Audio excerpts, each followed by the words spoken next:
Afuera. Oui, on est en ASMR aujourd'hui.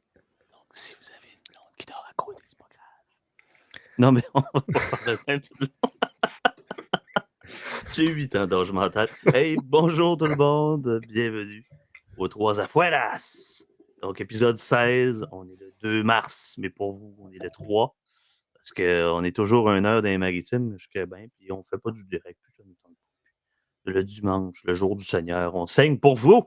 Alors, saignons quelque chose d'autre pour étancher la soif de nos dieux, épancher la soif bref, en sacrifiant des institutions. On va Écoute, parler de la SAC. Hein? écoute, c'est la chèvre sacrificielle du jour. Oui. C'est quand tu vois Puis quelqu'un moi, j'ai qui reçu. essaye de défoncer ta porte de maison, puis tu es là avec ta hache de viking. Ah! Odin send us a sacrifice! Ça, c'est parfait.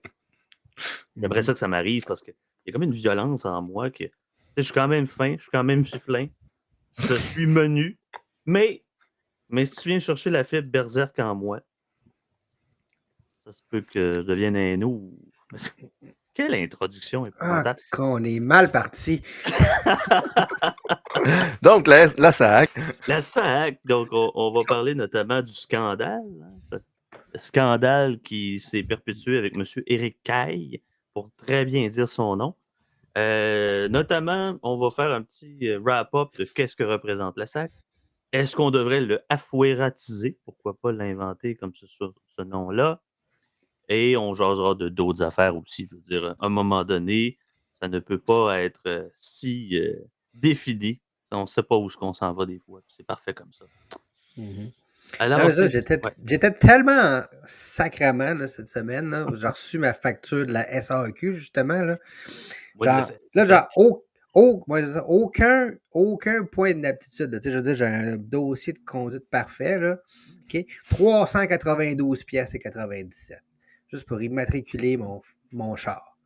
Puis là-dessus, il y a 180 pièces pour le transport en commun que j'utilise pas. Puis honnêtement, si je m'en servirais, j'aurais aucun problème déjà à base de le payer ce que ça coûte. Là. Mais fait qu'on parle de la SAQ parce que c'est comme un peu c'est comme un débat qui revient tout le temps. Ça, c'est mon côté plus libertarien. Là, où ce que genre, ça revient souvent dans les débats. Est-ce que genre l'État devrait vraiment genre. Est-ce qu'on devrait avoir un permis pour conduire notre voiture ou une immatriculation, peu importe. Puis t'as toujours genre le côté un peu niaiseux du libertarien qui est genre on va tout taxer l'air pour qu'on respire à cette heure. Mais tu sais, je pense que à base, là, on est mal parti, hein. Non, j'ai des images en tête. Ok, des images en tête. Mais parce que Ouais. c'est ça, à base, je trouve ça intéressant ce que Yann avait parlé la semaine passée, justement, par les camions en Ontario, qu'il y avait des gens qui n'avaient aucun permis de conduire, puis qui n'étaient même pas assurables, euh, puis qui étaient ces routes, puis qui étaient un danger public. Puis tu sais, je pense que à la base, moi, dans le côté un peu libertarien du permis de conduire ou de la SAQ, je suis plus dans le. Comment c'est Gary Johnson qui s'était présenté il y a plusieurs années, c'est ça son nom. Que tu sais, je veux quand même qu'il y ait un minimum de reconnaissance ou de qualification, que quelqu'un soit sur les routes du Québec ou du Canada.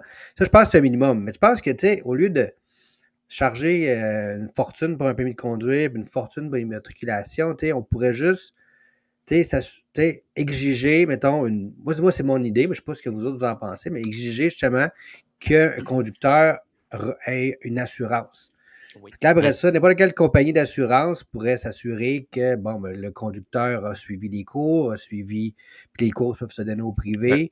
À une époque, Sam, je ne suis pas certain. Serge puis moi, Serge puis moi, je suis pas mal. Serge a été assez vieux pour. Moi, dans mon cas, quand j'avais le choix, dans le fond, soit faire un cours théorique et un cours pratique, ou tu faisais juste ton théorique pour le cours, tu passes ton examen théorique, puis après ça, tu l'apprenais sur le tas, tu avais quelqu'un qui te le montrait dans ta famille, puis tu allais faire l'examen pratique par la suite. Euh, Quand tu faisais le cours de conduite, tu avais 4 mois de moins quand tu avais fait le cours complet. Fait que tu avais le droit à ton permis plus rapidement. Il y avait eu aussi des. Ça n'avait pas duré longtemps, mais je me rappelle quand j'avais pris mes cours, Quand j'avais pris ma première assurance automobile, il me demandait c'était quoi que j'avais pris comme type de cours.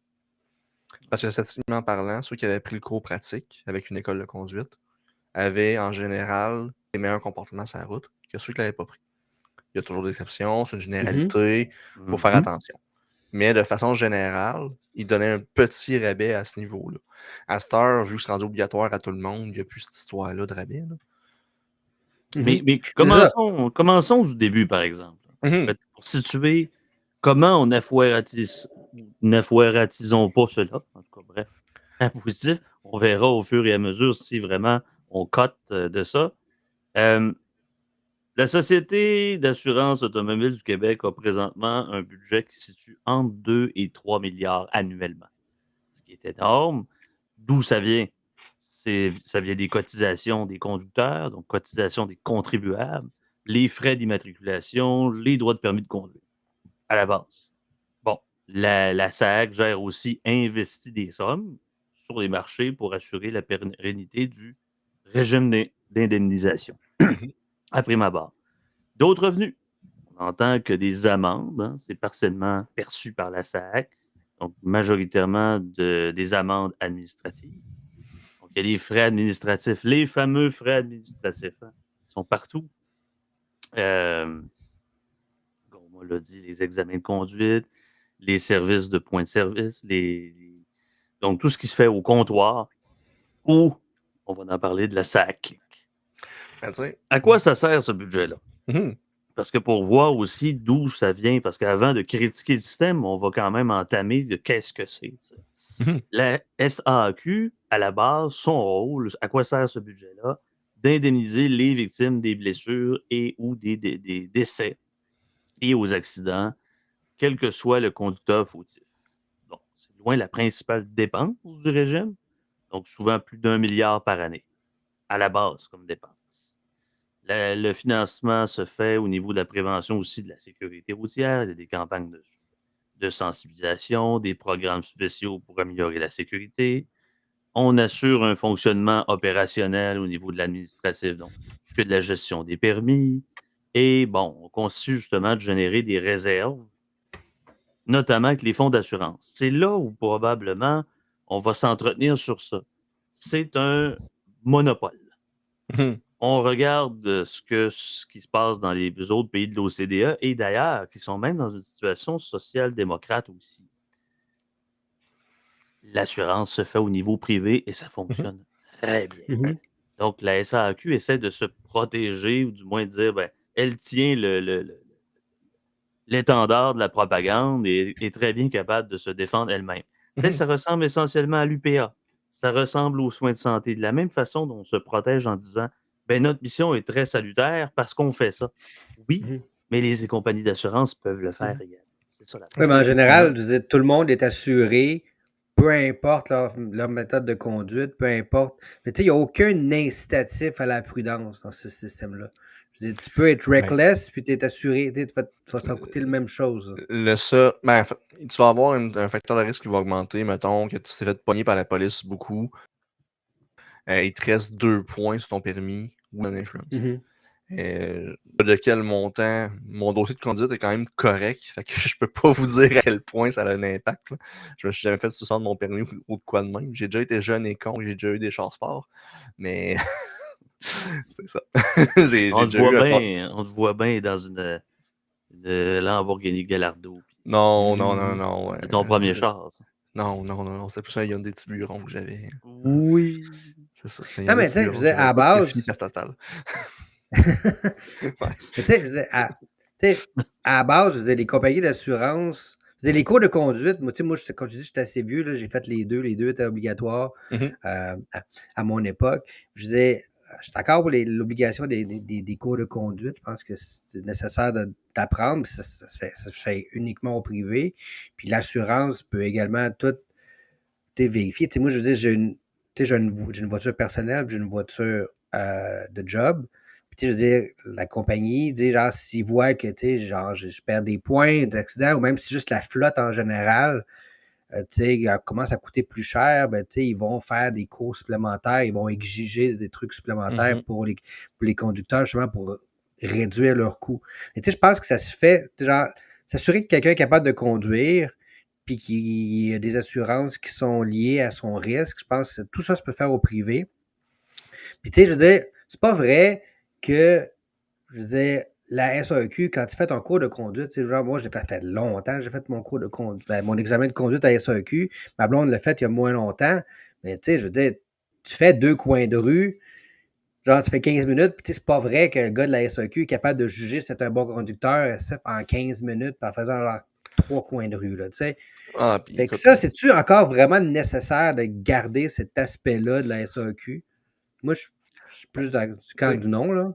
tu sais, je pense qu'on va y aller volet par volet, mais tu sais, pour l'aspect de l'examen de conduite, je pense sincèrement que l'école de conduite où tu est en mesure d'évaluer si tu es un bon conducteur ou non. C'est parce que, puis je fais un peu un parallèle avec l'éducation. Il y a des preuves que pour certains élèves qui sont plus à difficulté d'apprentissage, que d'avoir un examen uniforme vient augmenter énormément leur stress, ce qui augmente leur risque d'échec. Mais c'est un petit peu la même chose avec la SAQ. Il y en a beaucoup que j'ai vu dans le passé qui étaient extrêmement stressés, qui échouaient l'examen.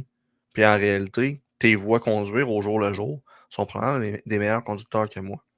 Qu'à l'examen de conduite, j'avais eu une excellente note.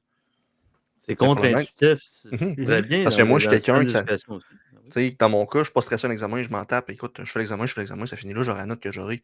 Mais je prends le gars avec qui j'étais au secondaire, qui a passé l'examen le lendemain de moi.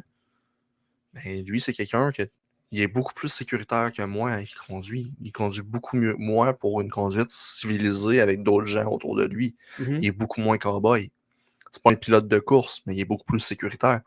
Mais il a échoué, pas Vous moi. voyez, Tu sais? C'est cher ça. ami Francis Hamelin, même s'il peut paraître modéré, fuyez. Même si vous faites une sortie de route, faut Euh, faire ça. Non, mais t'as tout à fait raison, Mhm. Francis, quand tu dis, parce que moi, ça, ma conjointe aussi, genre, elle est plus du style anxieuse. Fait que, tu sais, je disais, elle, un examen, ça la stresse. Mhm. Fait que, tu sais, genre, pendant son examen de conduite, elle était stressée. Puis je me rappelle plus c'est quoi qu'elle a fait, mais elle a fait une erreur, tu sais. Tu sais, elle a passé son examen de la première chose, mais elle a fait une erreur. Puis, tu sais, Mhm. après l'examen de conduite, l'instructeur dit, ouais, t'as fait une erreur là, tu vas-tu le refaire, mais t'as ton permis? Ah, ben non. Ah, ben, OK, d'abord. Ben, tu Tu sais, sais, je veux dire, moi, j'avais perdu en des quoi points. c'est. J'avais perdu des points parce que sur une lumière verte, j'avais pas fait mon angle mort en tournant sur une lumière verte. J'ai la priorité de tourner à gauche. Faut que je regarde mon angle mort. Il faut que je check s'il y a un char qui roule à sens inverse. Tabarnak, il faut que j'évalue l'improbable, on La s'entend? loi est souvent faite parce qu'il y a d'autres qui ne la respectent pas. La loi est Exactement. faite pour les autres. C'est ça, exactement. Mhm. Fait que tu sais, pour revenir à ce que je disais, je pense que l'école de conduite est en mesure d'évaluer beaucoup mieux que l'évaluateur de la SAC. Tu sais, au pire, à ce qu'avant d'aller faire l'examen, avant d'aller faire tes cours pratiques, que l'examen théorique général, lui, soit uniformisé, je suis prêt à discuter. OK? Je me suis pas fait d'idée là-dessus, je suis prêt à ce qu'on ait une discussion là-dessus. J'ai pas d'idée fixe. Mais après ça, les écoles de conduite peuvent être cotées. Tu peux avoir, mettons, un genre de protégez-vous lancé par les assurances. Voici, si vous allez à telle école de conduite, ben, ça vous donne tel rabais ça vous donne tel rabais, parce qu'historiquement parlant, c'est eux qui sont les meilleurs. En Oui, Allemagne, ils c'est vont ça. changer. Deutschland, Mhm, über alles. Non, c'est pas vrai. Non. Tu sais, parce que si on fait un comparatif, là, j'en ai parlé tout à l'heure, la SAQ tient le monopole de l'assurance pour les dommages mhm. corporels en cas d'accident, donc indemnisation des blessures. Les automobilistes paient leurs cotisations au moment du renouvellement du permis d'immatriculation. Les dommages matériels. Pour votre voiture, par exemple, vous souscrivez une police d'assurance privée, mais pour les dommages physiques subis lors d'un accident. Donc, l'État tient votre corps en alerte, mais votre véhicule, ça peut être le privé, ça. Parce qu'on détient le monopole sur votre corps. Dommages corporels, c'est un peu ça. Si on compare à l'international, j'ai parlé de Deutschland, l'Allemagne, la couverture des dommages corporels peut être assurée par les compagnies privées, puis l'État impose généralement une obligation d'assurance. Ce qui pourrait d'ailleurs être dans le domaine de la santé aussi. On peut dire que l'assureur, tu sais, peut être public, puis les compagnies, sans parler de PPP à la Charest, là, il y a quelque chose à faire là-dessus, mais il n'y a pas de monopole unique, que ce soit à Switzerland, Deutschland, America. Donc, c'est pas ça. Donc. Du fait même. Oui. Ouais, mais. Mhm. Ouais. Et donc, il existe plusieurs concurrences entre les divers assureurs, donc suivant cette logique libérale, voire pas nécessairement libertarienne, conduire à des meilleurs prix, à un meilleur service, plus d'innovation dans les produits d'assurance. Donc, déjà, de cette perspective-là, ça permet une émulation du marché, ça élimine l'élimination du marché et ça empêche les mécanismes anti-concurrence qu'on voit bien ici. Déjà là, t'as pas tellement. Tu sais, la logique d'abandon du choix ou la culture, des cultures, c'est la déresponsabilisation. Ben, si justement, je sais que je fais une espèce de pente fatale un peu particulière, mais si au moins il y avait une forme de concurrence, est-ce que ça pousserait davantage les automobilistes à une responsabilisation individuelle accrue? Ben, tu sais, je vais regarder le système allemand comme exemple. Tu sais, le système allemand est bâti sur la responsabilisation de l'individu. Je prends l'exemple avec l'histoire de l'alcool. Il fonctionne avec les assurances, justement. Tu Oui. peux conduire ton véhicule avec de l'alcool dans le sang. Tu dépasses la limite. Écoute, Autobahn. tu dépasses la limite. Tu sais, tu dépasses la limite d'alcool. OK, ils vont vivre avec. Mais dès que tu fais un accident et tu as de l'alcool dans le corps, c'est toi qui es déclaré responsable. Peu importe le contexte de l'accident. Déjà à base. Grosse différence par rapport à Mhm. nous. Et leur système par rapport aux écoles de conduite, justement, est très différent du nôtre, comme que Sam l'a dit un petit peu tantôt. De responsabiliser l'individu, de responsabiliser le conducteur, ça vient t'amener, justement, l'aspect sécuritaire. Tu sais, je m'en vais dans les autres provinces du Canada. Quand je suis en Alberta, c'est pas juste une question de courtoisie qui laisse passer les piétons devant eux autres. Hein. C'est eux autres, il faut qu'ils le paient avec les assurances s'ils punchent le piéton.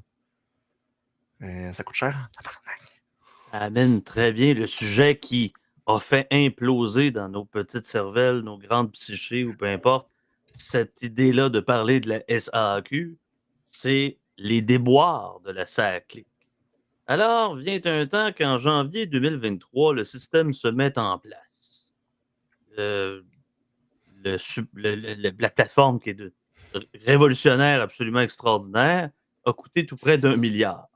D'ailleurs, ça a été caché aux contribuables et par le fait même, il y a eu des négligences extraordinaires, il y a un manque d'imputabilité, un manque de responsabilisation du ministre de la numérisation, etc. Je ne me souviens jamais c'est quoi son nom. Ah, puis de la ministre du Transport aussi, disons-le. Le ministre des Transports. Écoute, Geneviève Guilbeault, ouais, c'était rendu Geneviève Guilbeault à ce moment-là. Elle pouvait tirer sa plug. Bonardel, avant ça, pouvait tirer sa plug.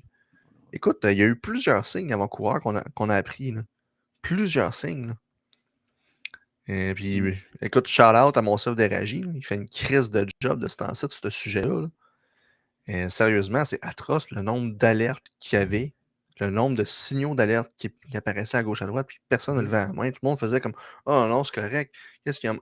Éric Kerr a même signé un décret comme quoi c'est correct, vous avez le droit de passer à côté des consignes du Conseil du Trésor. Et vous pouvez dépenser 220 millions de plus sans demander d'autorisation, puis passer par appel d'offres. What the fuck, Calice? Et le gars Désolé. qui a fait le système de la SACLIC était où avant? On en parlera peut-être dans une autre podcast, Hydro-Québec. Non, c'est toujours les mêmes hauts fonctionnaires qui se recyclent, Et oui. qui font une rotation, qui reviennent. Il n'y a aucune imputabilité. Puis, by the Tu way, sais, genre, c'est ça, puis c'est gouvernemental aussi. C'est comme genre, ah, ben, on a déjà mis de l'argent pour ça, ben, on va en mettre plus, hein, genre, c'est too bad, là, tu sais. C'est ça, c'est un money hole, ça n'arrête pas, alors qu'on devrait juste ouais, privatiser ou genre mais- demander à une compagnie de nous faire un service. Hein. mais tandis que ça m'a ouvert la porte, le gars en question qui était chez Hydro-Québec avant ça, là, c'est lui qui était responsable de la cybersécurité des barrages. Just saying. On s'entend-tu que C'est pas SCRS, encourageant, là. pour tout le Canada et la SQ, on va se le dire, je ne suis pas un grand autoritaire, mais le pays, la province, par concomitance, est une passoire. Si on sait bien qu'il y a des espèces de postes de police clandestins chinois, imaginez un pays qui ne réussit pas là, je sais, je m'écarterais un peu, là, mais ne réussit pas, parce que oui, le domaine de numérique, là, ça clique, ça tourne au niveau de la sécurité des données aussi confidentielles Mhm. et voire par concomitance, la sécurité nationale. On n'est pas capable d'assurer les frontières avec le NORAD, mis à part avec le concours des États-Unis. Les soldats ou les officiers des forces canadiennes ne sont pas capables de dépenser entièrement leur budget. On a de la difficulté à recruter, quand bien même M. Poiliev se transformerait en un généralissime à la Franco ou à la Staline, il ne serait pas capable d'aller au-delà de ça. Donc, Mhm. laissez-moi de côté le fait on peut dépenser 2% du PIB en matière militaire pour rejoindre les standards de l'OTAN. C'est un peu un vœu pieux. Donc, on arrête ce genre de discours-là. Il faut être au niveau de la réalité, au niveau du plancher des vaches. Mhm. Revenant à la salle clic, c'est grave. Je veux dire, il est encore député. On avait une discussion d'ailleurs, un autre aléa. Un député devrait-il conserver son rôle de député dans un contexte comme celui-là? Et s'il démissionne, d'assurer une forme de pénalité? On pourrait en reparler potentiellement ailleurs. Je m'écarterais beaucoup du sujet. Mais encore là, il est appelé à démissionner de son poste de ministre. Il l'a bien fait, mais il est toujours député actuellement.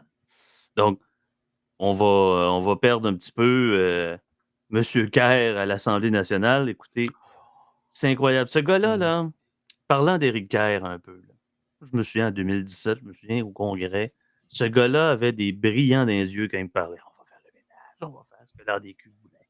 Ta, ta, ta. Il me disait ça, là. Moi, le petit gars qui est comme ah oui, ça va être le fun. Hein. Tu sais, un petit peu Mhm. naïf. Mais ça n'a jamais été autant pas ça. C'était Écoute, de la bullshit. Le gars me parlait dans les yeux. Alors, à chaque fois qu'il faisait des niaiseries par rapport au troisième lien et tout ça, puis qu'il disait qu'il allait démissionner, à chaque fois, ce gars-là disait de la merde. Et Mais selon moi, c'est c'est un de la déshonneur. bullshit? C'est de la bullshit ou c'est juste de l'incompétence? Ou c'est un mélange des deux? Parce que moi aussi, je l'ai rencontré il y a très, très, très longtemps. Puis, tu sais, je disais, je sais pas c'est qui a dit ça, mais genre, je pense que c'était un excellent député de l'opposition. Parce que, tu sais, il sortait des bonnes questions, ben, genre, où il y avait des bonnes personnes pour le remplir, mhm. comme certains ont dit. Mais, genre, au niveau, quand il y a des responsabilités, c'est là que soit il est Ouais. simplement incompétent ou genre il y a des mauvaises. Il est poussé de l'interne ou c'est juste qu'il n'est pas capable de mettre ses culottes au Écoute, ministère. je pense qu'il a atteint son seuil d'incompétence très rapidement. C'est un incroyable. Il l'a atteint très rapidement dans un. Puis pour l'avoir déjà été dans le passé quand j'étais au conseil municipal, c'est toujours plus facile de critiquer quand t'es dans l'opposition. T'as pas toute l'info, t'as pas tout. T'es capable de jouer avec des suppositions, de faire mal paraître l'autre. T'es capable d'incriminer sans vraiment le faire. En plus, t'es en chambre, t'es protégé par la loi avec Hey, ce que tu vas t'es dire. pas responsable. T'es pas Ça, on responsable de appelle ça la rien. période des questions parce que la période des réponses, il n'y en a pas vraiment. Vous T'sais, savez, mon gouvernement a pensé que. Ben oui, mais c'est tout le Puis temps tu ça sais, depuis des années. après ça, de devoir justifier, ben, tu te ramasses comme OK, attends un peu, j'ai 1 minute et demie pour répondre quelque chose, ça me prendrait 3 heures et demie juste pour faire le préambule. Comment tu veux être capable de faire une réponse à une question? C'est juste un foutoir de je veux te pogner. Puis il est très bon pour ça. Dans la joute oratoire de je veux te pogner, il était très bon. Mais quand tu le mets dans un contexte, il doit te défendre. Hi, hi, ouch. Hey, il y avait de l'air. Non, mais j'avais un peu de pitié par rapport à ça. J'aime pas Ouais. avoir de la pitié. C'est Quand très Michel Setwaki a de judéo-chrétien. l'air d'une Et championne, là. sérieux, en commission, là, ça faisait pitié. Là. Ça Oui. faisait. Il y avait de l'air comme un gamin qui a été pris à voler une tablette de chocolat, puis ses deux parents sont devant le gérant. Là. Il y avait de l'air d'un. La députée libérale, pour une fois qu'ils font leur job, la job des journalistes, par Mhm. ailleurs, ben, elle a travaillé au corps. Là. Ah Si ouais, corps il y a. elle a vraiment fait sa job là-dessus. Pour vrai, les libéraux, ce coup-là, ils ont fait leur job d'opposition pour vrai. Là. Ils n'ont Mhm. pas été libérales, mais ils ont fait leur job d'opposition. Mm. Écoute, je vais prendre le chapeau, je vais prendre le petit bout qui leur revient. Tu sais, ça clique. Je pense que le plus gros échec, ça a été de chercher à centraliser quelque chose qu'au fond, tu sais, en fait, c'était Projet 2025 qui nous avait envoyé c'était sur X qui nous avait envoyé ça, son article son article parodique qu'il avait fait sur SciClick, qu'en réalité, il voulait juste faire en sorte de numériser toutes les problématiques réelles qu'il y avait sur le terrain pour pas qu'on perde l'expérience d'aller au bureau de la SAC. Malheureusement, c'est presque vrai. Quand que je parlais dans le passé, dans un précédent podcast, qui ont automatisé un mauvais processus, ils l'ont automatisé avant de l'optimiser, ben c'est carrément ce qu'ils ont fait là. Ils ont pris le vieux cartable, ça dépend, de procédure, puis on le numérise. Ouais, mais peut-être que tu as besoin d'avoir 10 pages de moins. Peut-être que tu as besoin d'avoir 10 pouces de moins de cartable aussi. Aucune remise en question. Alors que, tu sais, ça serait géré par le privé, une compagnie d'assurance, Écoute, ni même une compagnie d'assurance. Écoute, je vais parler l'exemple de la Floride. OK? Dans le comté où ce que Jeff Fillion il reste. Là, je donne le crédit. C'est pas moi qui ai fait cette recherche-là, c'est lui qui l'a compté souvent à Radio Pirate. OK? Mais dans le fond, dans le comté de Sainte-Lucie, où ce qui reste, la façon que ça marche, c'est que tu votes pour ton percepteur d'impôt et tu votes aussi. C'est la même personne qui reçoit la licence pour l'équivalent de la SAC. Fait que c'est lui qui gère les licences, c'est lui qui gère les permis, puis c'est lui qui gère aussi la perception de taxes et d'impôts pour l'État et pour le comté. Shérif. C'est un shérif. Ouais. Mais tu sais, lui, tu votes pour ton percepteur d'impôts, carrément. Il est allé payer son permis, Jeff, pour renouveler son permis, il était dû pour avoir son permis américain. Le lendemain, il y a l'appel du boss. Pas genre un sondage envoyé par texto.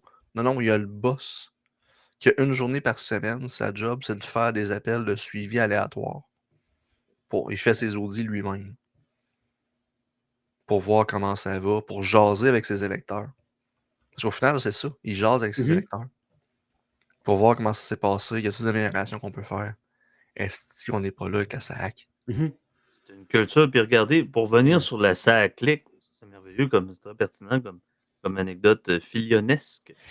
Mais tout à fait, la SAC-Click, au début, écoute, je travaille dans un cabinet, il y a un département pénal, bien naturellement, la passation des pouvoirs entre l'avocat qui va chercher le dossier de conduite avec l'ancienne méthode et le dossier de conduite que ça prend 2 semaines à avoir son SAC-Click, donc comme clic secure, un peu comme avec le registraire des entreprises. Bref, déjà des échauffourées, des bugs.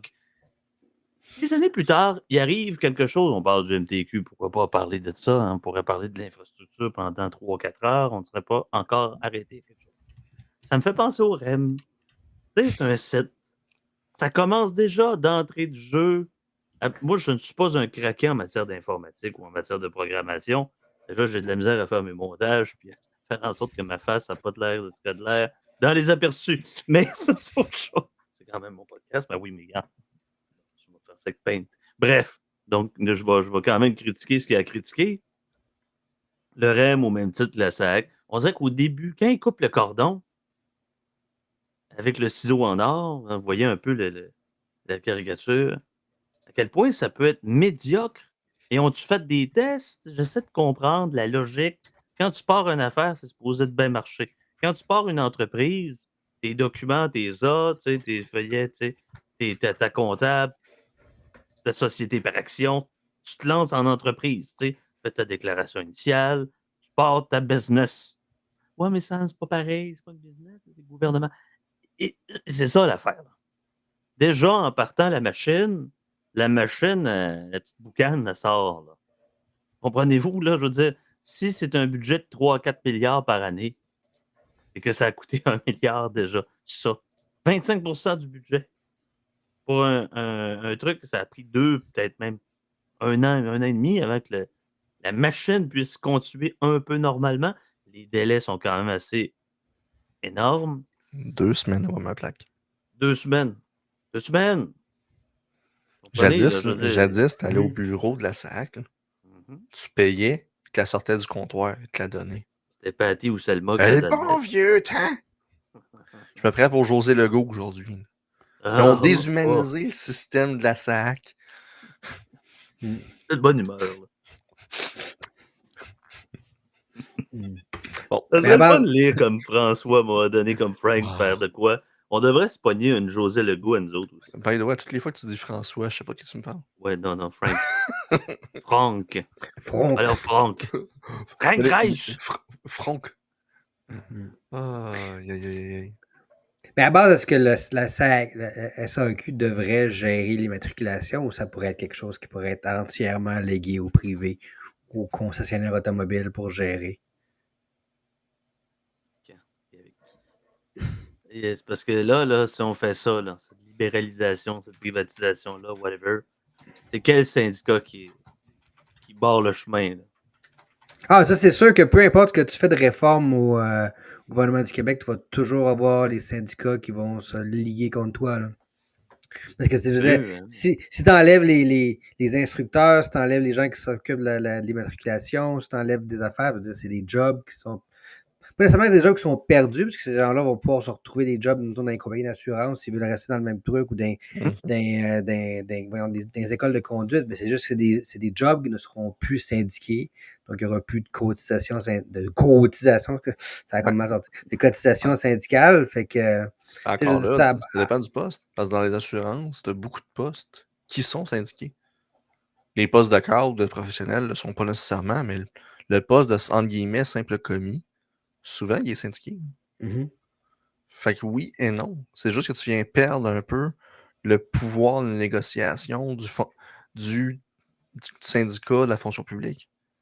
Tu viens perdre le pouvoir du monopole. Mais en termes de cotisation syndicale, je suis pas prêt à dire que t'en perds tant que ça. Mm-hmm.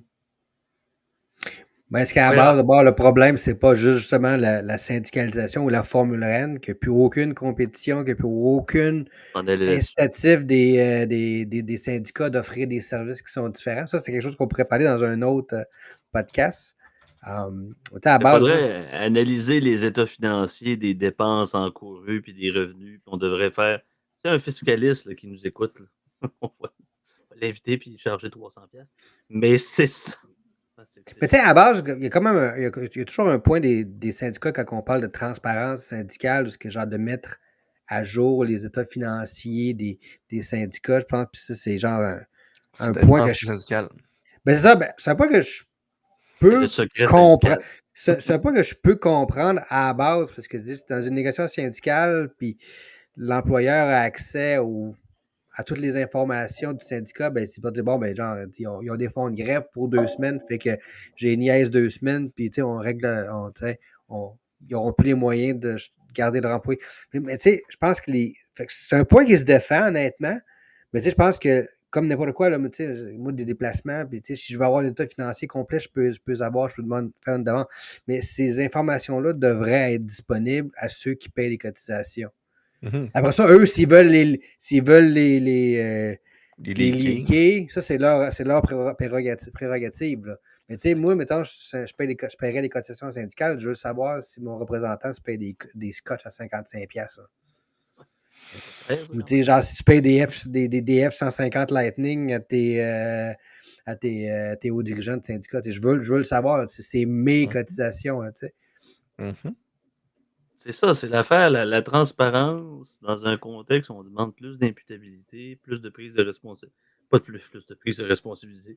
Excusez-moi, c'est un beau lapsus. Plus d'évocation de la responsabilité individuelle du cadre, du dirigeant, du travailleur, tout simplement.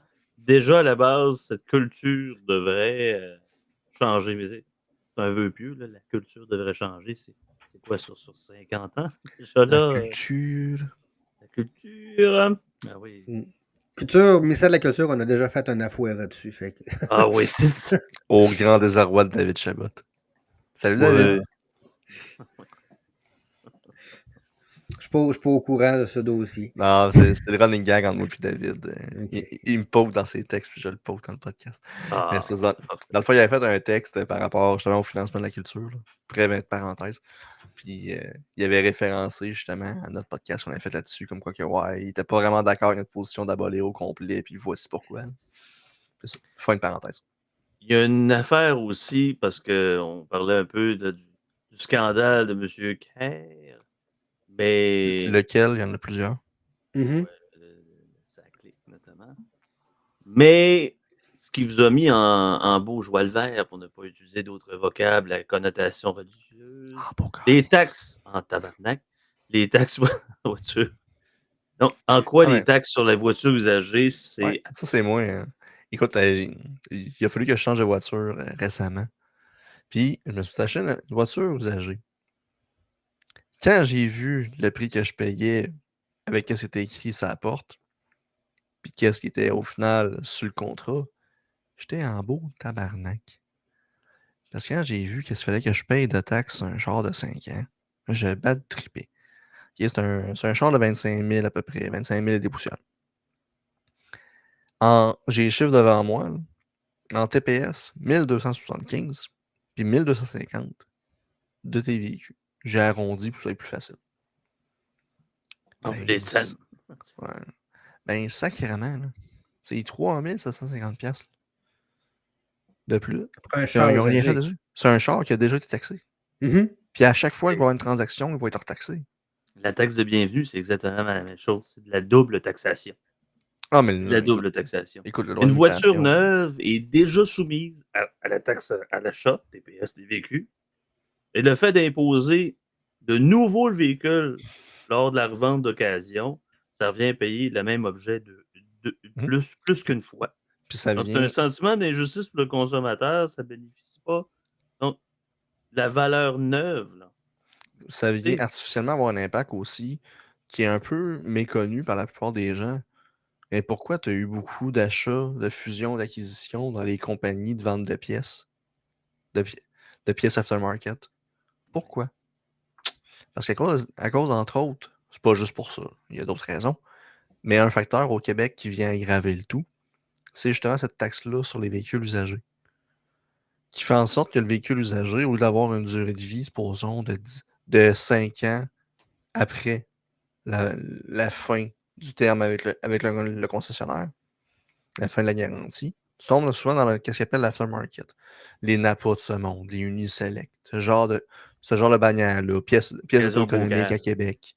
Et ce genre de bannière-là, souvent, tu vas aller te chercher des pièces là. Ça coûte moins cher que les pièces d'origine. Puis 80% du temps, en réalité, c'est la même hostie d'usine qui fait le produit. Ils l'ont juste badgé avec leur marque à eux autres. Et la plupart du temps, c'est ça, by the way. T'as très peu de fabricants qui fabriquent toutes leurs pièces au complet. J'en connais un, qui s'appelle Hyundai. C'est le seul qui produit toutes leurs pièces de A à Z. Oui. Toutes les autres, ça, il faut en faire des sous-traitants. Toute la gang. Il faut Fait ajouter que, tu quelque sais, chose aussi là, par rapport à. Tu sais, si on comprend là, au niveau de la taxation, hein, parce que taxation est plus facilement justifiable quand ça s'applique à la valeur nouvellement créée, donc la valeur ajoutée, donc une faible valeur ajoutée. Or, pour un bien qui est usagé, la majeure partie de sa valeur a déjà été déduite de la première taxe, donc la dépréciation. Donc, dans une meilleure optique, taxer une transaction qui ne génère pas de réelle valeur supplémentaire, surtout que cette taxe-là, il y a bien quelqu'un qui l'aperçoit, il y a bien quelqu'un qui la travaille, un peu comme le ticket de modérateur quand je parle avec mon chum qui est dans le secteur de la santé. Euh, Puisque la voiture n'a pas été transformée ou rénovée ou remise à neuf, c'est un frais à l'efficacité économique. Puis non seulement ça, est-ce que cette taxe-là rapporte réellement au trésor public? Tu sais, soyons social-démocrates keynésiens de base. Allons pas dans le Ravia Millet au Suède ou dans la Fuera. Juste de base. allons à C'est l'étape Marcel inoculant. Boyer. Tu sais. Ouais, c'est ça. Tu sais, Exactement. Commençons pas drastiquement, tu sais. Soyons gentils, soyons généreux. Mhm. Puis encore là, les taxes sur les voitures d'occasion peuvent décourager les acheteurs de recourir au marché de l'usager, Mhm. pousser les vendeurs à négocier au noir. Donc, ça favorise une économie souterraine pour contourner la taxe. Mhm. Mhm. Donc, un libéral, dans le sens le plus générique du terme, considérera que cette approche nuit à la transparence du marché. Donc, en taxant les voitures, on pénalise également ceux qui n'ont pas les moyens d'acquérir un véhicule neuf. Mhm. Dans le fond, la meilleure approche, ce serait ben, c'est un petit peu, à voir que ça nuit à la libre circulation et à la libre concurrence. Ce qu'on Oui, fait Mhm. depuis tout à fait. jadis Nigger. Puis tu C'est sais, ça. parce que ultimement, comme je disais avant, comme j'allais dire, ultimement, ça vient raccourcir la durée de vie, entre guillemets, du véhicule. Parce que Mhm. tu auras moins d'intérêt à l'acheter. Tu achètes une Reagan à 300$, bonne chance pour en trouver une à cette heure. Le 300$ de quand moi j'étais jeune, c'est plus rendu à 1000$ aujourd'hui, quasiment, dans le marché automobile. Là. Tu sais, ils se vendent encore des Tercel, by the way, à 300$. Ils se Oui. vendaient à 300$ dans mon temps. Ils se vendent encore à 300$ Mhm. aujourd'hui. C'est bon, ça. Parlez-moi pas de l'inflation. OK, je le sais, il y a eu l'inflation dans le temps, mais il y a eu de la dépréciation aussi. OK? Mais tu sais, on parle de 300$ en 2008, elle vaut encore 300$ aujourd'hui. Mhm. Assez impressionnant. Mais tu sais, ce genre de véhicule-là, c'est comme des Tercel 90 qui se vendent encore, c'est rare en Chris. Mhm. Réalistement, là, je fais une farce avec ça, mais c'est rare. Je me rappelle, dans le temps que j'étais encore dans le milieu automobile, un véhicule, on parlait d'une durée de vie moyenne de 11 ans. Aujourd'hui, on parle plus d'une moyenne de 7 ans. L'obsolescence Mhm. programmée. Ben, Non, mais c'est ça, c'est ça. Comme tu dis, puis c'est, je disais, enlever les taxes sur les biens usagés, comme le proposait un certain parti politique en 2022, ça ça fait aussi, je veux dire, pas qui ça fait baisser les coûts, puis je veux dire, ça augmente la durée de vie des objets, et c'est aussi très environnemental. C'est très green. Donc, à un moment donné, je veux Qu'est-ce que dire, la Québec solidaire décroissance. penserait de ça? Oh, excuse-moi. je sais pas, là, j'ai rien compris de ce que vous avez dit. Vas-y, Sam, je vais le dire après. J'ai dit, ben, Québec solidaire, qu'est-ce qu'il en penserait? C'est juste ça que je voulais dire. Ouais. Puis moi, je parlais de décroissance. Fait que Mhm. on combinait nos idées. Mhm. Décroissance Ouais. qui est un faux concept, qui est une fraude scientifique et intellectuelle, ben, ça, c'est un autre dossier. Bonjour les Mais ça, RIS qui nous écoutent. hey, Pour bien c'est être pas généreux non plus par rapport à. ouais, c'est ça. C'est notre premier Francis. burn à l'iris. Pas burn, mais en tout cas, juste une Oui. première insulte à l'iris. Écoute, hein. Franck, Mhm. le dédomiseur. Mhm. Moi, je C'est ça que j'ai l'appelle pas le cherché. J'avais de la misère au début avec son nom, mais je vais me passer de Mhm. toi. Fait Non, mais que, c'est ça, mais comme on disait, taxer les biens usagés, ça a un impact négatif environnemental. Ça décourage, ça diminue la durée de vie des objets. Puis ça a un impact. C'est toujours ça, ça a toujours un impact sur les plus démunis. Parce que c'est eux qui vont aller acheter des objets usagés. Puis je veux dire, le taux de change, l'inflation, je veux dire, ça n'a absolument aucun rapport. OK, la seule affaire qui est important quand tu dépenses de l'argent, c'est le nombre. Parce que ce que j'aime, là, ce que je vais dire souvent, parce que j'ai été pris d'un économiste, d'un autre podcast que j'écoute, là, Anthony Davies, je veux dire, ce qui compte, c'est le nombre d'heures que tu as travaillé pour pouvoir acquérir un bien. Par exemple, si tu remontes des années 20, je veux dire, tu pouvais dire, le prix d'une douzaine d'œufs, c'était X, mais il fallait que tu travailles 2 heures pour être capable de l'acquérir.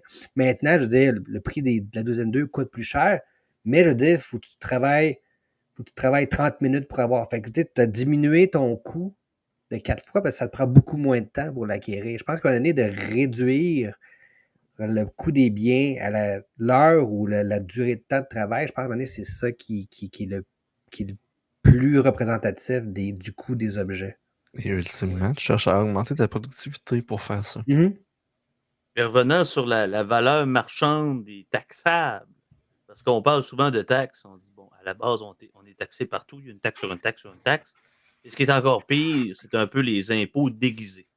Donc, semble-t-il, donc, qui alimentent les coffres de l'État pour un comportement pour décourager, contrairement, par exemple, à une taxe sur l'essence qui viserait à réduire la pollution congestion. Vous en faites l'idée, vous en voulez. Il y en a qui ne veulent pas abolir la taxe verte ou peu importe, ou le fonds vert. Puis, bon, on pourra en reparler peut-être dans un autre podcast. Le sujet est beaucoup trop long pour que ça fitte dans une parenthèse. Le gouvernement s'échange dans les échanges privés en taxant un nouveau produit. Excusez-moi. Excusez-moi, j'ai déparlé. En s'attaquant à des échanges privés, en taxant à nouveau un produit existant, au lieu de laisser la liberté contractuelle de prévaloir. Donc, à mon sens, moi, je suis toujours dans l'utopie de j'aimerais tellement une société d'échange ou de contrat entre un adulte A et un adulte B qui connaissent qu'on est win-win dans les deux conditions et qu'on soit des consommateurs avisés et prudents. Hein? Juste si on focalise sur le vice caché, le dol, la malfaçon, En France, il y a déjà un système plus facile pour checker. Ici, c'est le Carfax, le CarProof. Ben, là-bas, c'est. Bon, je ne sais pas c'est quoi le nom. Mais essentiellement, deux acheteurs peuvent être plus facilement avisés parce qu'ils prévoient au lieu de guérir.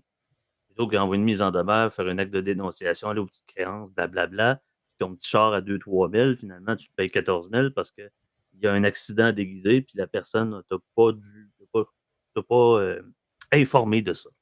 Mais à la base, si on pense que l'acheteur est essentiellement ou du moins en partie rationnel, ben si ces deux acheteurs-là se contractent, ben l'État n'aurait rien à voir là-dedans. Là, je suis un peu plus dans la portion radicale, mais why not coconut? Conclusion. Mhm. À base, je veux dire, c'est toujours le manque d'éducation un peu général de la population. Là. Je parle pas des gens qui écoutent ce podcast-là. Mais c'est ça, je veux dire, quand il y a un échange, je veux dire, c'est toujours, en général, c'est toujours gagnant-gagnant. C'est pas genre quelqu'un qu'il faut quelqu'un.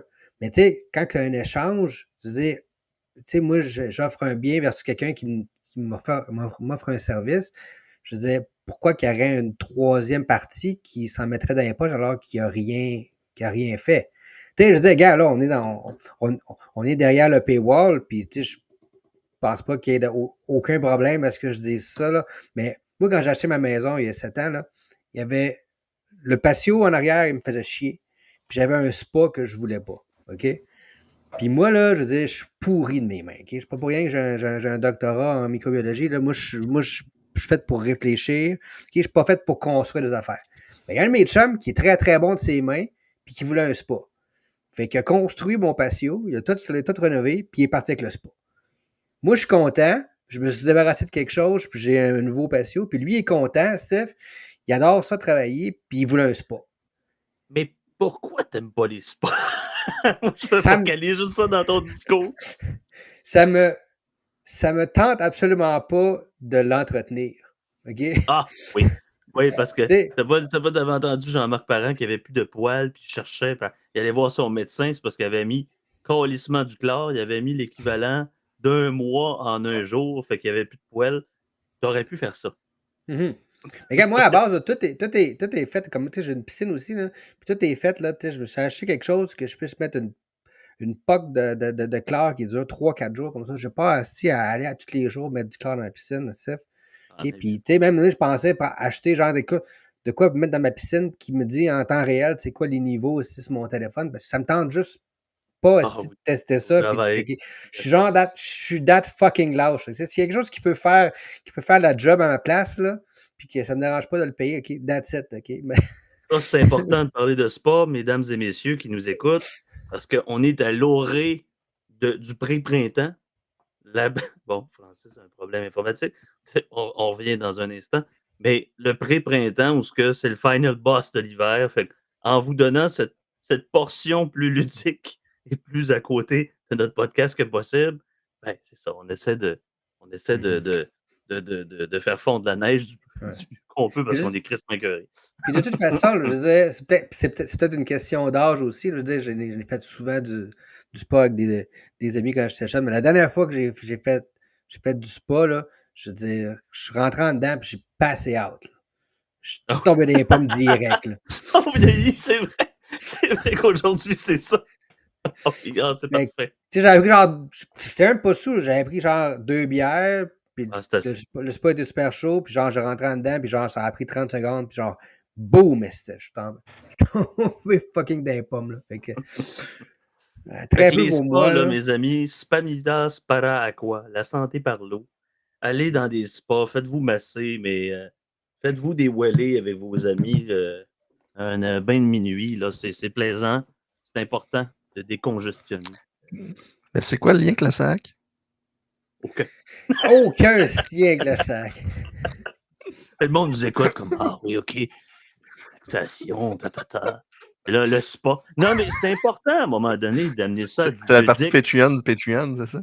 Oui, c'est ça. C'est la partie où juste les gens qui payent 400 $ par jour peuvent avoir accès.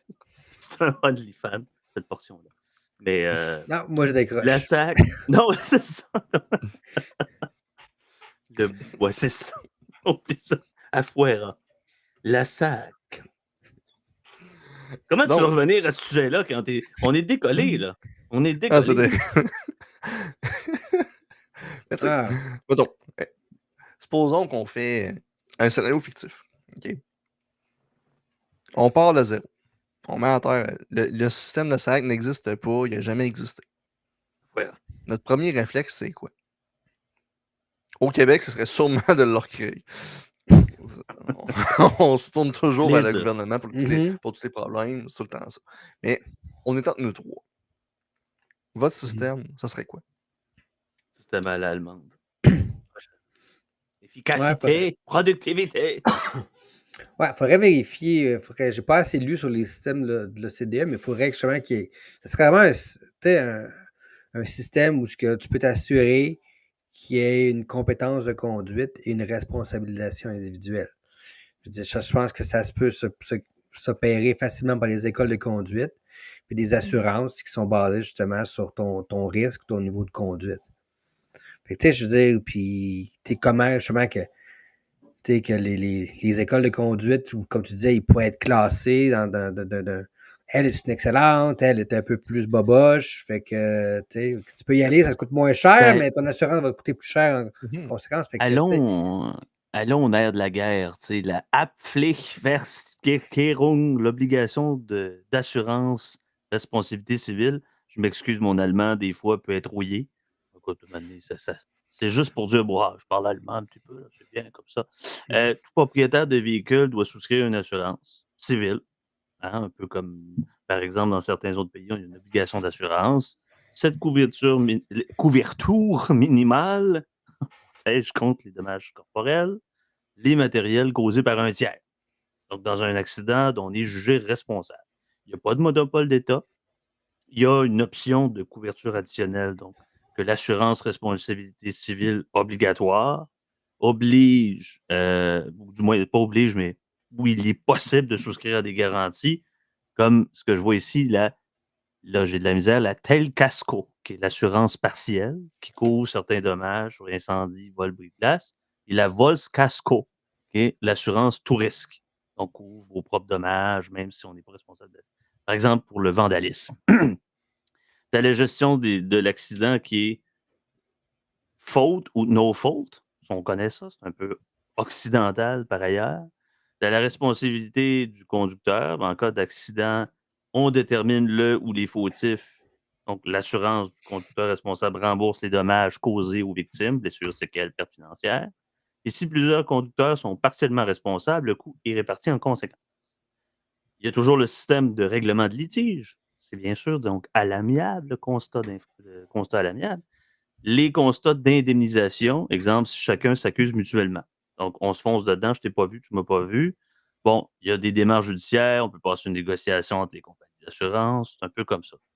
Contrairement au régime public unique, comme le no-fault québécois, Mhm. l'indemnisation corporelle dépend de l'évaluation de la responsabilité et des barèmes prévus dans la police d'assurance ou par la loi.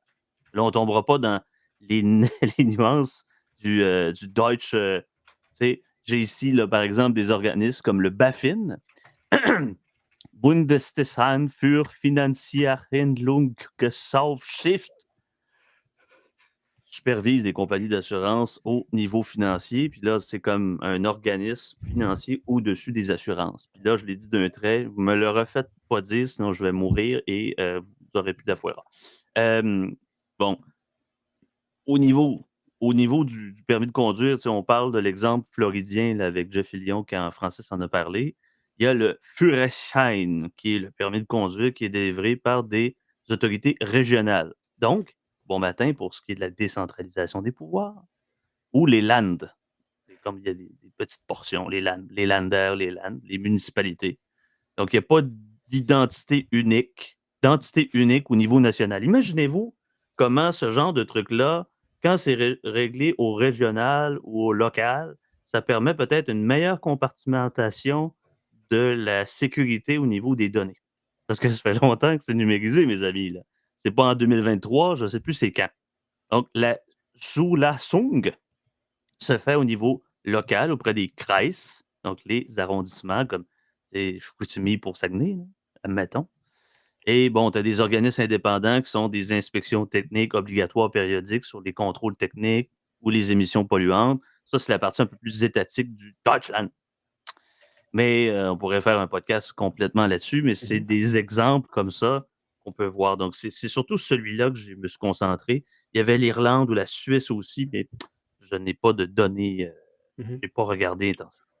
Ça, à la base, tout se passe des incitatifs. Je veux dire, si tu as un gouvernement qui impose une connaissance de conduite pour être capable de circuler, tu as plein d'autres acteurs, que ce soit les écoles, les compagnies, qui vont avoir un incitatif pour s'assurer que hey, si je forme quelqu'un ou si j'assure quelqu'un, il faut qu'il sache conduire parce que ça ne me tente pas de payer. T'sais. Fait que c'est genre, au lieu de tout gérer à l'interne et de tout contrôler, si tu fais juste genre passer des lois simples qui créent des incitatifs, tu as d'autres acteurs de la société civile qui vont embarquer pour être capables justement de s'autoréguler. Il va y avoir toujours des exceptions, là, mais tu sais, je pense que de créer des bons incitatifs à la base pour que les acteurs de la société, genre, s'impliquent pour s'assurer que, bon, mais qu'il n'y a pas de compagnie qui engage des gens qui ne seront pas capables de conduire puis qui leur donnent un 18 roues, tu sais, va livrer ça. Tu sais, je veux dire, ça n'arrivera pas parce que s'il y a un fuck, ça va tellement leur coûter cher en dommages que, tu sais, je veux dire, tu vas les mettre en faillite, là, tu sais. Fait que ce genre de choses-là n'arrive pas si tu crées les bons incitatifs. C'est peut-être... Incitatif ou punitif. Tout à fait. Fait qu'en gros, Afuera. Oui! Je ne sais pas si on entamerait le c'est quoi votre Afuera de la semaine où on se fait un petit melting pot de ce qu'on a compris de la situation Zelensky-Trump où Francis c'était pas très de turn-on par rapport à ce dossier-là. Fait que je sais pas. Écoute, on peut faire rapidement l'Afuera de la semaine, très rapidement. Moi, j'ai déjà donné mon Afuera de la semaine, c'est-à-dire la petite taxe de vente des chars. Je sais que Serge en avait un aussi. Yes. Il en avait un de son côté. Ouais, attends, je sais pas si je peux te le mettre dans le chat pour le partager. Tu peux faire le partage, puis... ouais, je suis le plus vieux de la gang, puis ça me tente pas de gosser avec ça. C'est correct. Arrête de faire de l'âgisme, esprit. Quand j'avais mon âge, je pourrais. Mais on avait des valeurs. La Fuera de la semaine, ça va avec notre cher premier ministre qui est encore premier ministre du Canada pour les 7 prochains jours. Oui. Il ne peut pas partir assez tôt à mon goût. Par contre, je suis un peu déflaboxé par les sondages. Le vote Parti libéral a été à la date est désigné? Mais je pense que c'est le 9 mars le vote pour le Parti libéral. Je sais pas. Il me semble que c'est le 9 mars. Je suis pas mal sûr que c'est le 9 mars le choix du candidat libéral. 157 642 de dépenses alimentaires. On s'entend-tu que je m'en vais chez Costco. OK? Mon chum et moi, on y va tous les 3 semaines à peu près parce qu'on ne veut pas sortir puis on a peur de sortir faire manger par des méchants. Bref. Quand même, j'irais à chaque semaine, ça me coûterait jamais ça en 2 ans, même si je m'achète du caviar puis du... Je gagne pas ça par année avec ma blonde. Hey, 157 000. C'est ce que coûtait un condo en 2014-2015. De base. Ben, c'est ça. C'est comme... Ben là, il y a ça. Facturé, je pense, en 1 an, c'est 81 000 $. Puis genre 157 000 en 2 ans. Tu sais, je veux dire, ils dépensent plus que le salaire annuel moyen d'un travailleur canadien. C'est complètement insensé. Par contre, quand tu lis l'article, faut quand même prendre, c'est toutes les dépenses d'épicerie de la résidence du premier ministre. Là. Fait que quand même... Excuse-moi, Serge, juste pour dire à nos auditeurs, à des fins de ceux qui sont en train de plier leur linge et ne nous regardent pas nécessairement, on de partager ici le contribuable.ca. On salue toujours notre brave Nick Gagnon qu'on a très hâte de recevoir. Mais c'est ça, on partage ici. Trudeau a refilé une facture de 81 000 aux contribuables par son déprécié en 1 an. Nicolas Gagnon, le 27 février dernier. Il y a une phrase qui est importante qui était surlignée. Entre nourriture et préparation des repas, / il se paye un chef aussi là-dedans. Ouais, il y a probablement ça aussi là-dedans. Il y a probablement aussi le fait que, bon, c'est pas clair dans la... C'est plus loin dans l'article, puis c'est ça, c'est genre que c'est les frais pour la résidence du premier ministre. Fait que il y a quand même une possibilité qu'il y a certains repas ou certains trucs qui sont liés aux fonctions du premier ministre. Tu sais, s'il reçoit des dignitaires, ça Ouais, peut aussi mais rentrer rendu là-dedans. là, dans la ventilation des chiffres, s'ils veulent être transparents, ils devraient faire la distinction de ce qui est En effet, protocolaire, de ce tout qui à l'est fait. pas, mais ils ne le feront pas. Exact. C'est Un ça, premier ministre facture des repas pour des fonctions gouvernementales, ça peut se comprendre. On est tout d'accord, à fait. légal. Il est inacceptable que les contribuables paient un seul sou pour son épicerie personnelle, tranche M. Gagnon. Mhm. D'ailleurs, c'est Nicolas Gagnon qui parle, puis c'est M. Gagnon. Oui. Ouais. Ouais. Prends pas pour de la Seven. Non, c'est pas vrai. Mais je pense que c'est comme Je le sais même pas si c'est article. lui. Ça, C'est c'est le même ça. article en anglais puis en français, mais tu sais, en Ah, c'est pour anglais, ça. ça va être genre M. Teresano, qui est genre le gars qui s'occupe de l'Ontario ou qui s'occupe du Ah, oui, fédéral, oui, je oui. pense. Fait que je pense que quand ils le traduisent, c'est genre, ils font juste dire M. Gagnon parce que c'est lui qui est responsable Voilà. pour le Québec. Mhm. Mais comme je dis, je suis totalement d'accord. Tu sais, je pense que peu importe les frais, peu importe, ça devrait être absolument transparent. Genre, combien a été dépensé pour le chef, combien a été dépensé pour les fonctions genre officielles, puis combien il y a des fonctions ou des fonctions personnelles, ça, ce qu'on n'aurait absolument pas payé. Fait que, je pense qu'à la base, il devrait avoir une transparence absolue et totale. Ça, c'est peut-être mon idéalisme. Mais c'est un peu la même chose aussi pour. Moi, je pense que on étend la fourra de la semaine. Là. Moi, je pense que ça devrait être tout ce qui est des dépenses de nourriture des députés en général devrait être extrêmement limité. Moi, je veux dire, je Mange sais du pas grattenant, mon esti. non, mais c'est ça, mais OK, c'est correct. Mettons, si tu t'en vas, si tu t'en vas ailleurs, tu es sur la route, je comprends que tu peux dépenser, mais à un moment donné, je veux dire, est-ce que les contribuables devraient, si toi, tu es sur une fonction personnelle, tu t'en vas sur la route en tant que député, puis toi, tu t'en vas dans un autre comté, tu es ministre, tu vas ailleurs, est-ce que les contribuables devraient payer pour, genre, le fait que tu te payes 2 bouteilles de vin avec des invités? Moi, je pense que l'alcool pourrait être facilement exclu. Moi, j'ai été fonctionnaire fédéral pendant 2 ans et demi. Je veux dire, on avait une limite de budget si on était sur la route.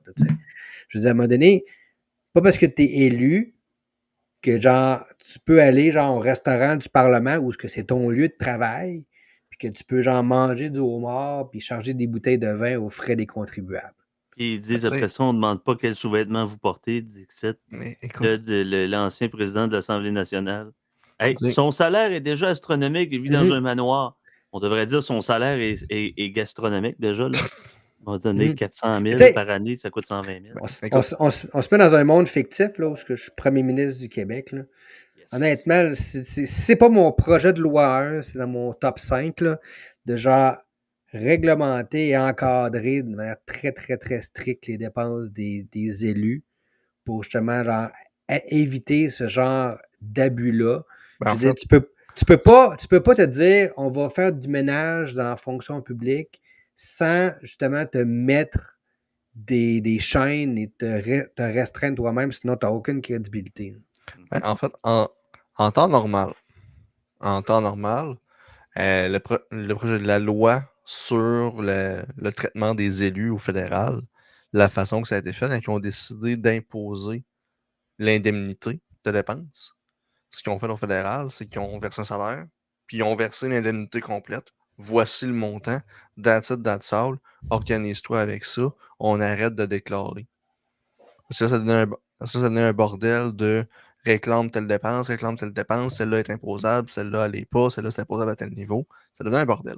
Fait qu'ils ont juste fait, on vous donne un montant fixe, that's it, that's all, ça finit là. Au municipal, ça marche comme ça aussi, by the way. Une indemnisation qui est donnée, c'est un pourcentage de ton salaire.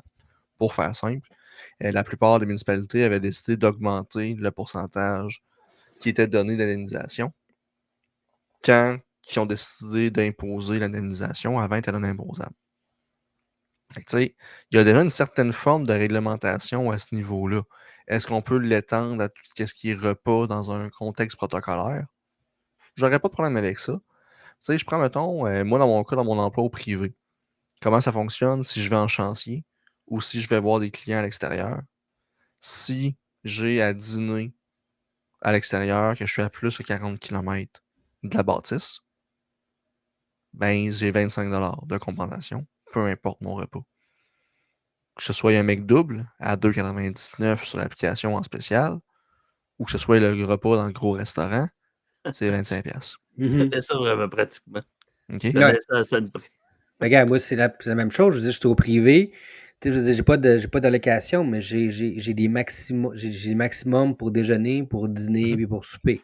Fait que je peux pas, genre, aller sur la fiesta, puis prendre 2 bouteilles de vin, puis genre, magret de canard avec du foie gras, là. Je veux dire, je peux pas, là. Tu sais, Oh, mon employeur ça. va me mettre à la porte, là, si je fais Ben, ça, là. tu sais, nous autres, c'est 15$ pour le déjeuner, 25$ pour le dîner, 35$ pour le souper. That's it. Mhm. C'est ça que c'est. C'est un Voici, télétravail que je n'en ai pas. voici l'indemnisation que tu as droit. C'est juste quand on va à l'extérieur. En dedans du 40 en dehors du Mhm. 40 km. Parce que si je suis en chantier, mais que je travaille à Sainte-Claire, puis je suis en chantier à Saint-Anselme, écoute, j'ai le temps dans mon heure de dîner d'aller retourner à la shop. Là. Et Je ils comprends que c'est m'indemniseront pas. encore l'espèce de culture qu'elle mange de la brioche, qui est très royale au sein de nos chefs d'État. Je parlais cette semaine avec les gars justement que l'Élysée, l'hôtel particulier de l'Élysée, qui est le palais présidentiel en France, donc le siège de la présidence, donc le président Macron demeure là avec son épouse ou avec sa sacoche. Mais tout ce qui se fait le mieux en France au niveau de la gastronomie, au niveau de la représentation de l'État se fait là. Ça peut topper bien plus qu'un guide Michelin ou 3 étoiles. On s'entend qu'il y a quelque chose de très royal au sein de la fonction d'un chef de l'État, chef de gouvernement, en l'occurrence M. Trudeau.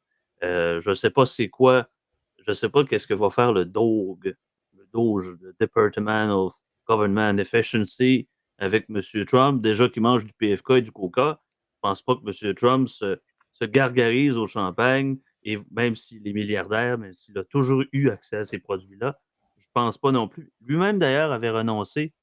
A-t-il encore renoncé d'ailleurs à son salaire, J'ai M. pas vu Trump? passer. Vous Je ne pouvez sais pas. passer, En là. tout cas, le premier mandat, il avait renoncé. C'est pas énorme, je veux dire, pour lui, là. C'est milliardaire déjà en partant.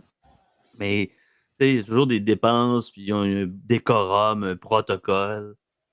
Même, c'est quand même curieux parce que vous regardez le roi d'Angleterre ou la reine d'Angleterre avant, les dépenses se faisaient, tu sais, il y a eu des affaires au gouvernement britannique qui disaient à partir de là, Madame Bébête, là, Madame Windsor, vous allez assurer certaines charges.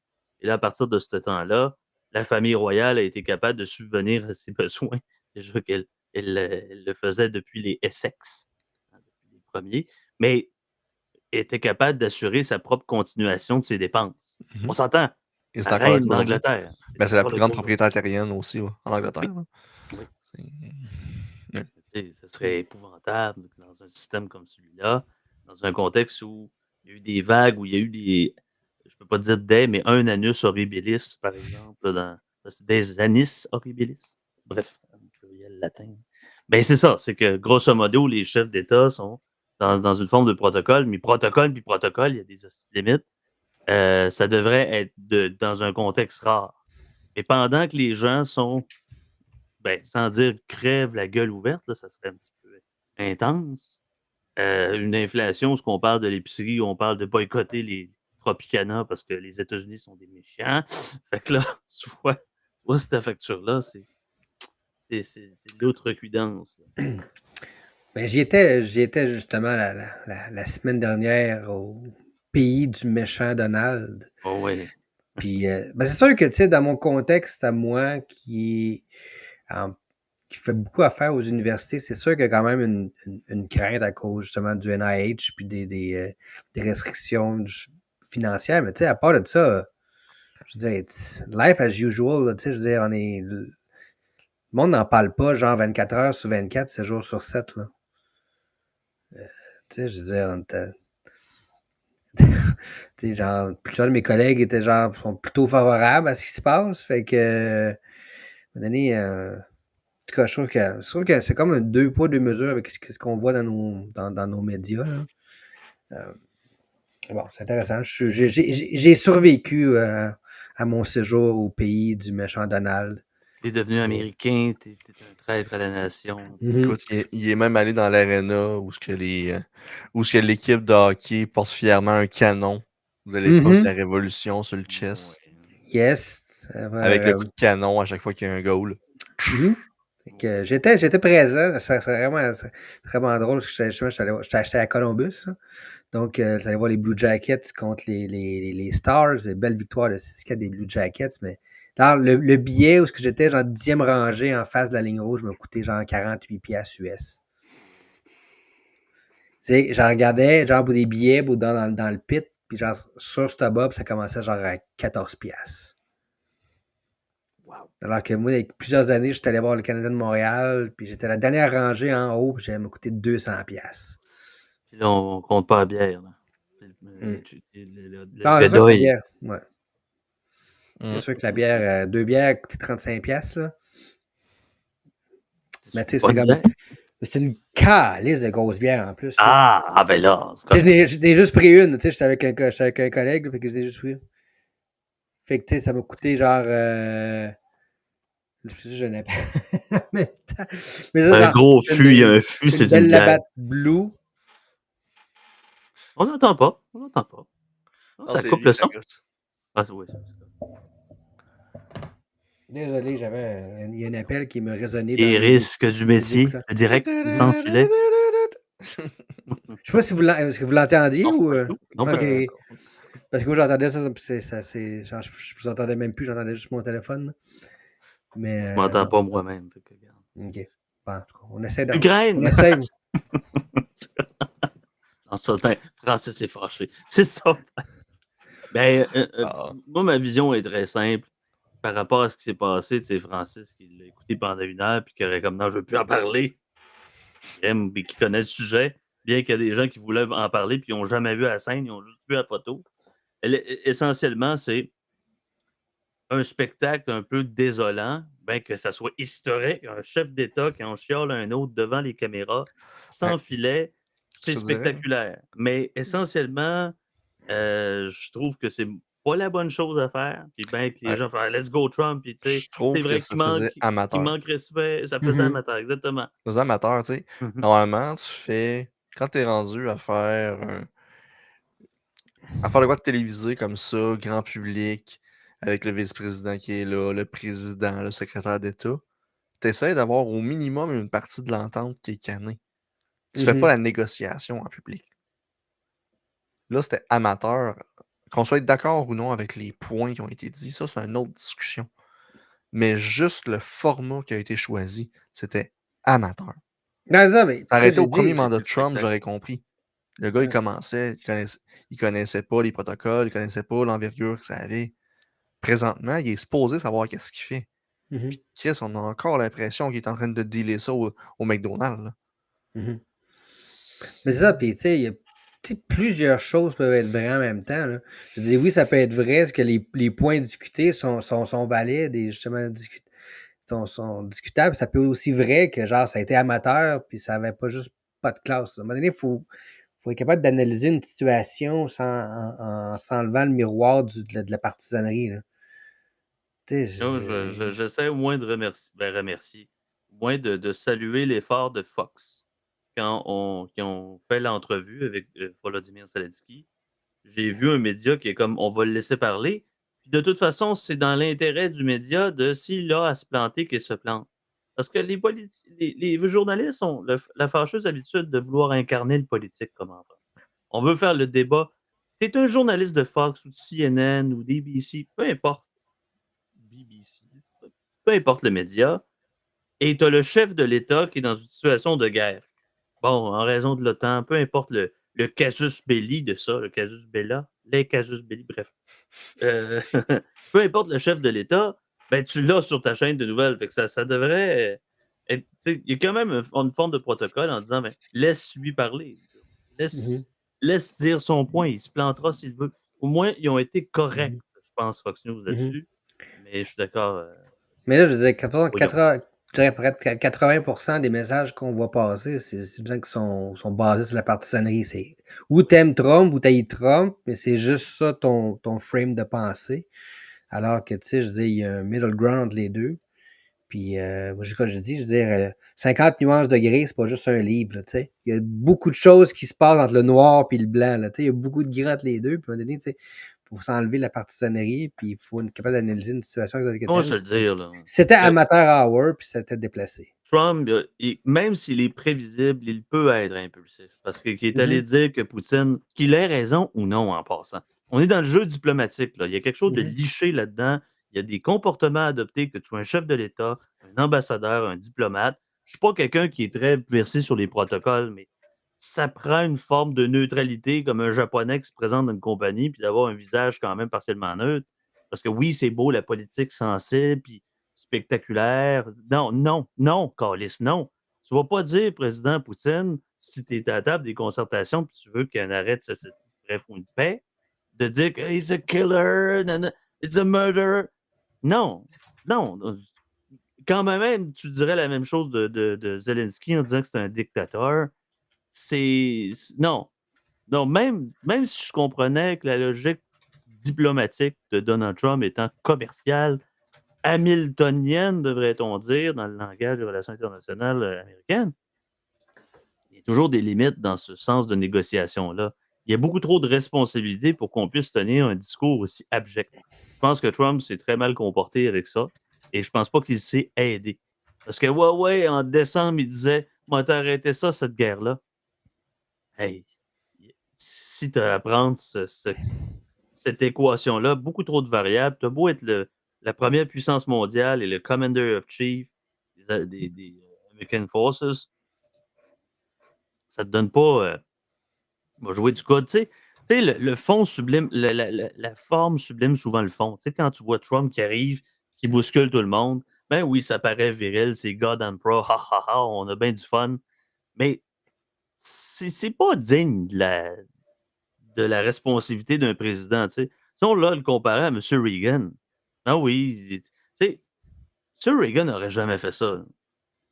Tu sais, c'est beau la politique autrement, mais ça veut pas dire que c'est autrement que c'est meilleur. Là. Fait que, il y a Volodymyr qui est là avec une attitude complètement fermée aussi, puis en passant, je lance pas juste des pierres à Trump, je pourrais lancer des pierres à Poutine, je pourrais lancer des pierres aux trois. Ces trois hommes-là, Go. asti que oui. Poutine est issu d'un milieu du KGB oligarchique que son pays a sucé les ressources de son pays et il est là depuis 98. C'est un criminel. Il a brisé le droit international. Ce gars-là est un tueur, mais il n'est pas un fou. C'est un tueur, c'est un malin. Volodymyr Zelensky s'est probablement enrichi. Le gars qui se montrait quasiment à kékette en public, on s'entend, c'est lui qui est le président. C'est lui qui est dépositaire, peu importe qu'il soit un dictateur ou non. C'est pas un dictateur. Le- il peut pas se lancer en élection présentement, vous comprenez? C'est une situation de guerre. Mais l'Ukraine, elle a été corrompue par la Russie. Elle a été corrompue par l'Occident. Je ne suis pas en train de faire du whataboutism et du gaslighting. L'Ukraine était juste un petit peu plus corrompue que la Russie. Et on s'entend, là. Tu sais, il y a toujours des mouvements de on avance vers l'Europe, on recule.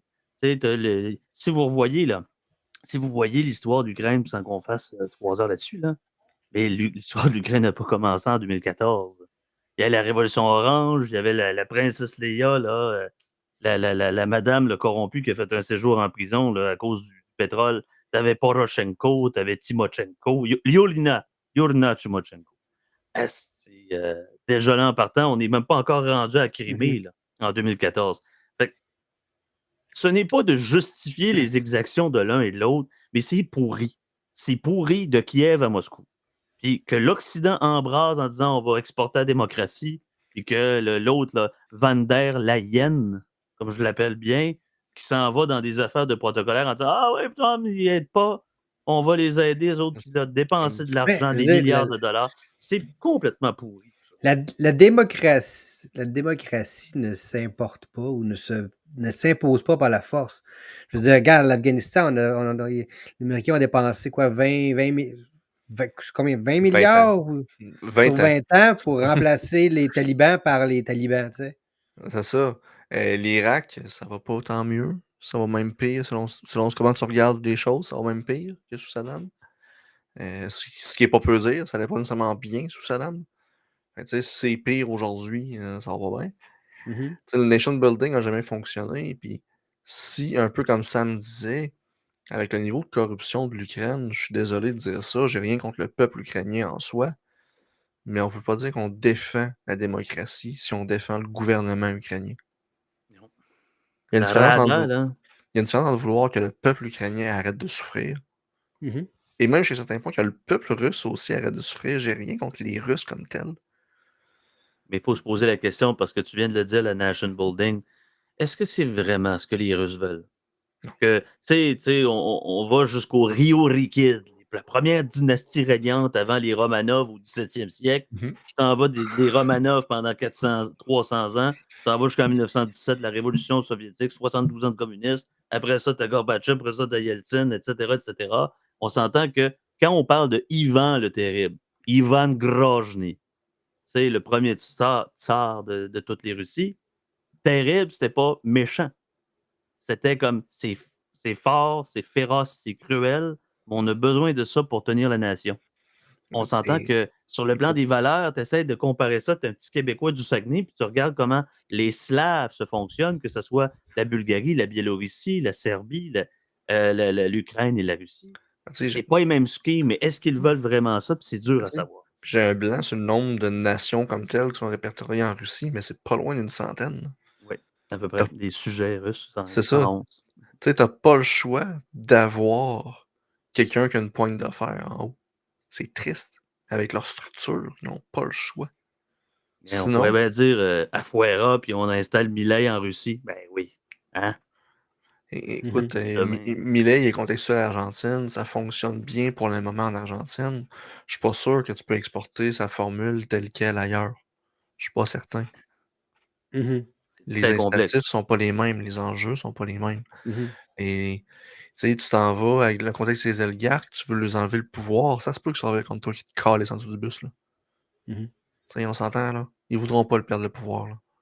Mhm. C'est Ah, normal. c'est ça. Puis comme tu Et- dis, l'Argentine, c'est un système qui, en tout cas, Millet, ça semble fonctionner pour l'instant, mais est-ce que Oui. ça peut être répliqué? Là, c'est une tente d'une réplication avec le Doge, mais le Doge, c'est cute, c'est le fun, mais les Américains sont dans le trou, puis il va falloir qu'ils fassent des réformes majeures au niveau de la Social Security. C'est la seule manière, parce que s'ils font juste... C'est pas en annulant des abonnements au New York Times qui vont balancer le budget, là.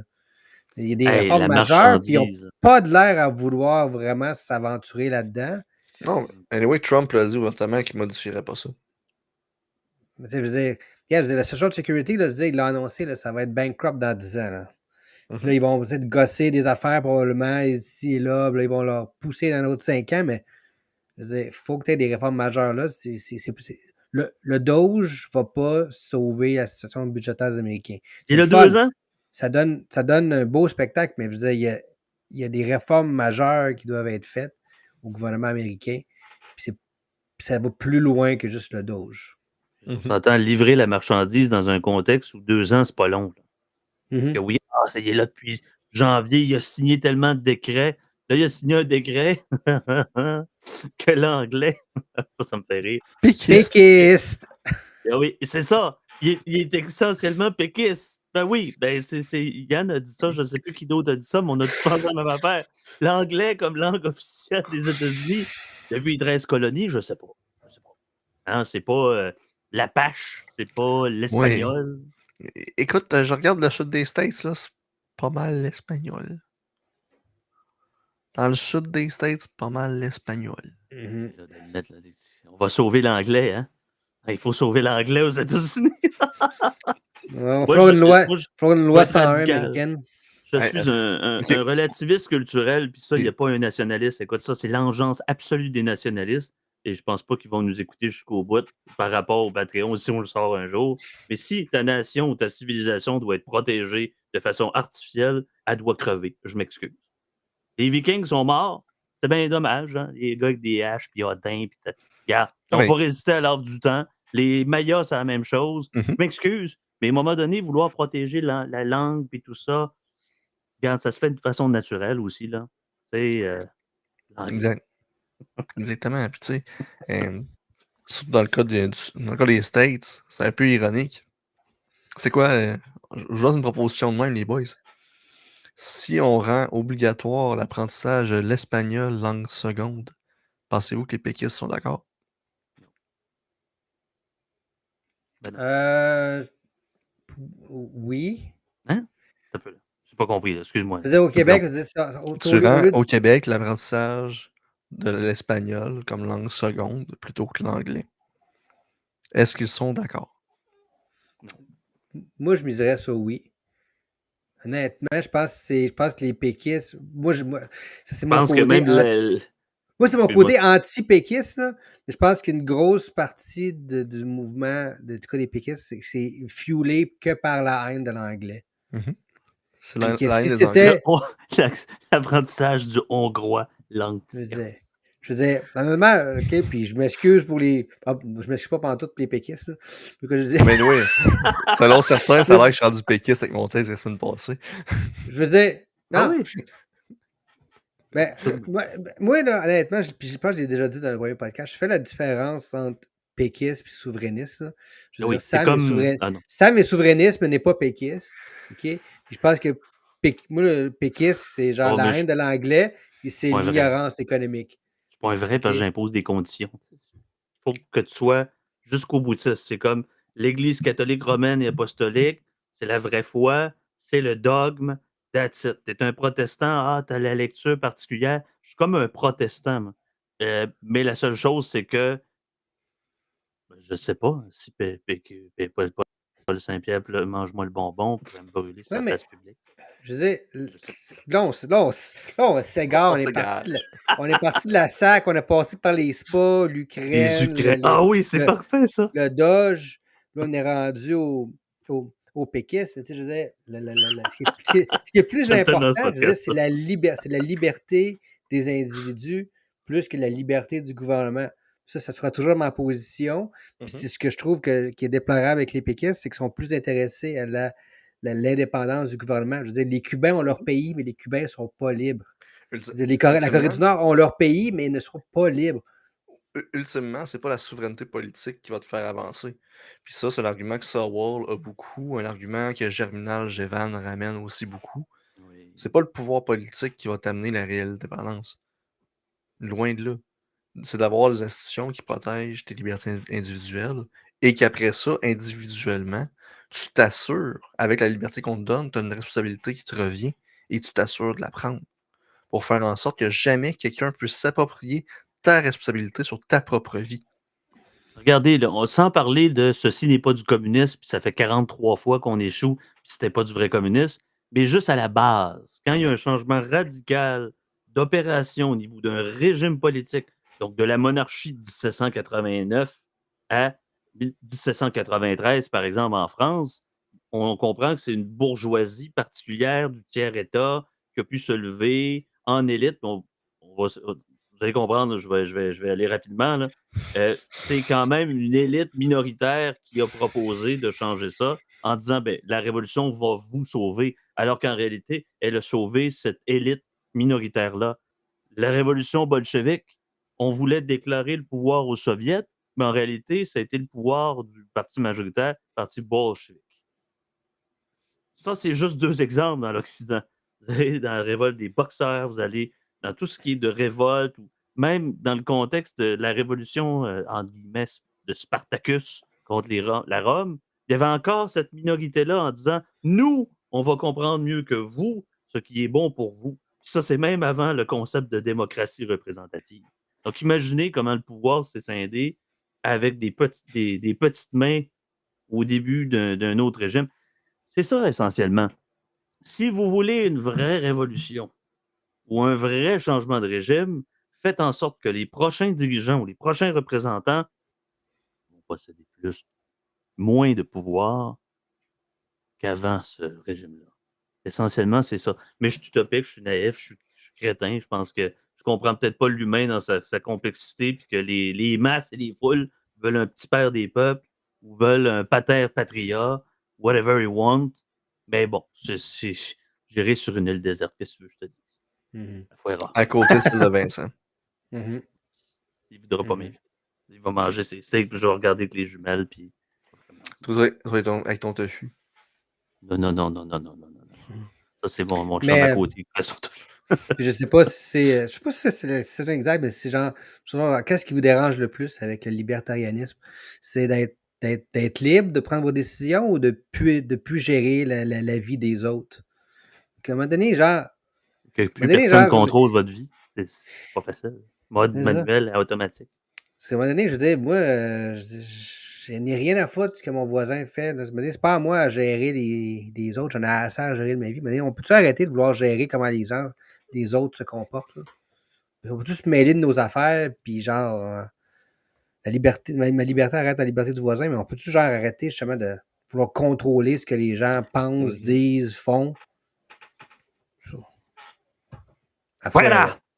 Afuera. C'est le fun. Sur ce, Mesdames et messieurs, je vous salue bien bas. Et à la semaine prochaine. Ciao. Sai Chen. До свидания.